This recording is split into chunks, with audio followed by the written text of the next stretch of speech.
Hey guys, welcome to the studio. Still under construction, still a little messy, but today I want to finish another song. I have to make sure to keep up my release schedule. It's already screwed up enough by the virus crisis thing.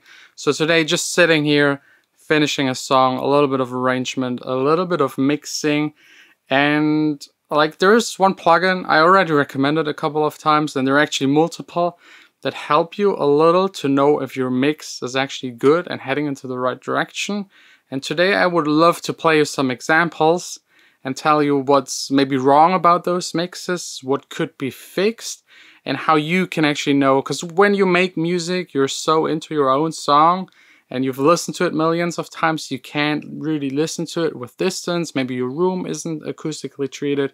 You're using headphones, small speakers. Like there are a lot of obstacles, especially for beginners. So let's try to solve at least some of them.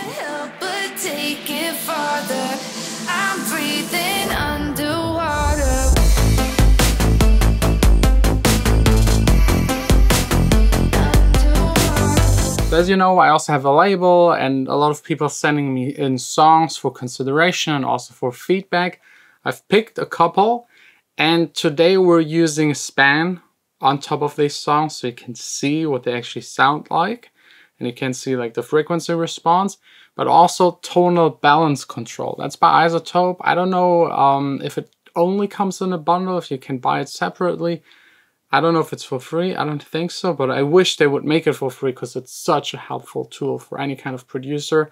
Basically, it shows you like a frequency response that is typical for that kind of music you select at the top. I usually have it in bass heavy.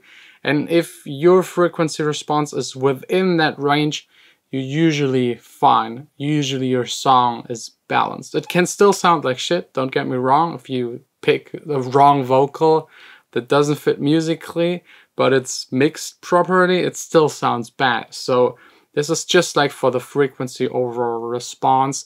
If you're listening to a song for the entire day that has a lot of high top end frequencies, you might not hear them anymore as much because your ear fatigues. So having this to double check is really helpful. I think even more helpful than just the span analyzer, but both together is a pretty good match. So let's listen to the very first song and point out some improvements, mistakes, and also point out the things that are actually good about it. So by Vox Weaver, Stitched Heart.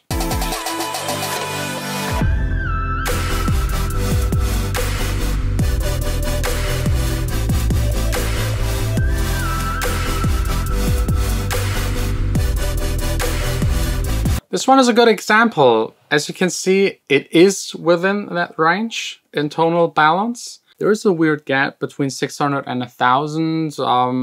You don't have now to create an element and put it in there or EQ it on the master, but it's something you should go back to your mix and check if there's something missing, if something is like shifted or stuff like that.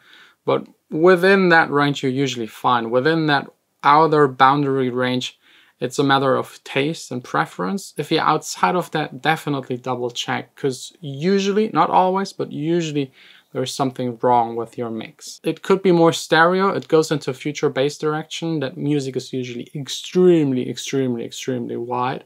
So I'm missing that a little. It's wide, but not wide enough for that kind of style.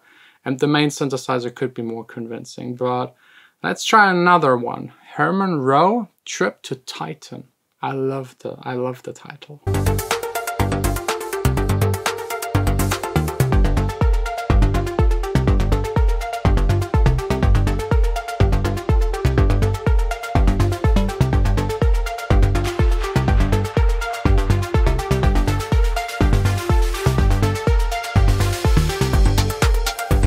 This mix is already a bit better in my opinion. It's like clearer structured and less muddy, and it sounds more empty, which I like, empty and fat.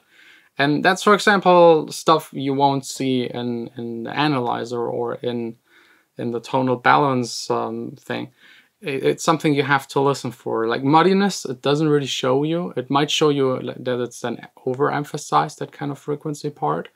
And it won't show you your song and sound selection, also the arrangement and out. And I think this song right here, I like it. It's a style I like a little melodic techno going into that progressive house direction. But it's a little boring. I'm missing a ton of automation. I'm missing a lot of weird stuff that is spread throughout the entire song, just to keep it interesting over time. It just gets too boring too fast. So make it interesting. People will just switch to the next song. Noise Proxy Warwick.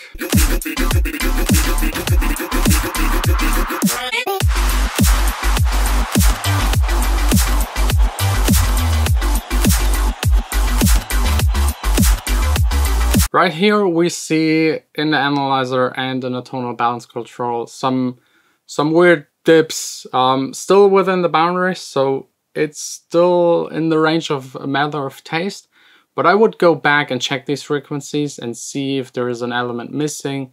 Maybe reconsider the sound, especially here between 100 and like 500-600 hertz. Replacing that element in there with something else could actually fill it out entirely and make everything like sound more glued together and more in your face. Because having a dip between 100 and 200 hertz is actually not a good thing. That's where you like your main upper bass should be. And that's the thing that hits the hardest and like makes the most fun to listen to. So don't leave a gap in there. But in general, like a cool song, but I try to fill out these. And I'm not saying like, look at it, there's a gap and fill it out. Again, that's stupid, but like go back to your mix and double check if there's something missing.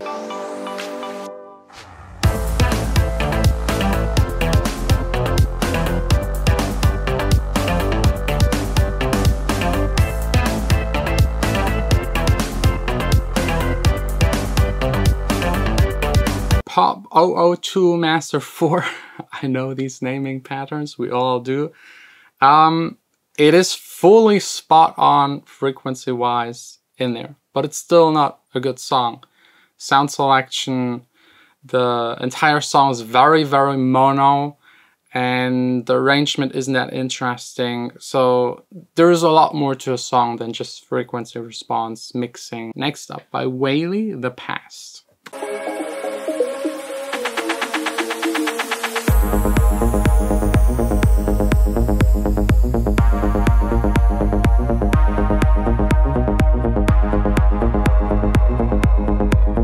On this one, I really like the kick, and that's something I rarely say. The kick sits nicely there, fits to the style. I also like the style. Song needs to be arranged more. It's again boring over time. And the main sound, although I love these pluggy synths, it's too stereo. It's so in antiphase that if you flip this to mono, it disappears entirely. Make it wide, but don't make it go into antiphase. You can do this on like background sounds sometimes, put them in antiphase on purpose to make them sound extra weird and spacey and wide, but not on a main sound. It will disappear. So yeah, let's go to the next one by Tomek, Inner Space.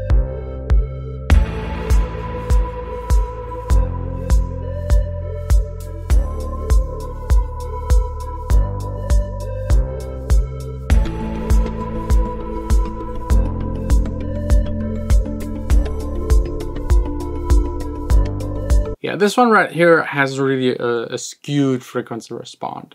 Way too much low end, way too little top end, and like it's all in itself shifted. So I think that might be actually a case where you could fix it on the master and like raise the mid and top and get it back in check, lower the bass a little.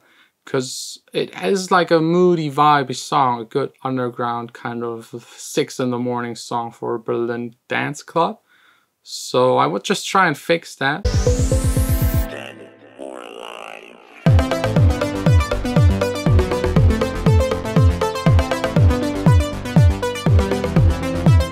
This one right here by DJ Alpha called Emotion has one huge big problem, and it's like an instant fix. Just get another kick. Like, we can debate a lot about preference, artist intent, and art, and like make whatever you want, but this kick is just shit. It ruins the track for me. Just switch it to another kick. Any other kick might be better than this. This one is sitting way too high up. It doesn't have like the 50 hertz that just sounds the best, most amazing. So just get another sample, or maybe try out to pitch this one down. But I would just go for another kick sample. By the way, if you're interested, first link in the description, free samples, kick samples, clap samples, whatever you need, just go get it, download it. It's stuff that I've tested for the past 10 years and I actually use in my songs, so have fun with it. That's pretty much it. I hope this helped a little, getting some examples and just listening to songs and hear for mistakes, try to correct them, maybe use an analyzer, tonal balance. Again, don't just look at it and mix looking at it. That's stupid. But once your mix is at a decent level, check it and check for mistakes. And then at the end, you're the producer. It's your call to leave it or to change it. You have to make the product at the end and release it to the world. And it's your name on there, usually. So get it right. Thanks a lot for watching. I will now go back to music production, finishing that song, Underwater. Enjoy a little preview in the outro, and we'll see us tomorrow back again here in the studio.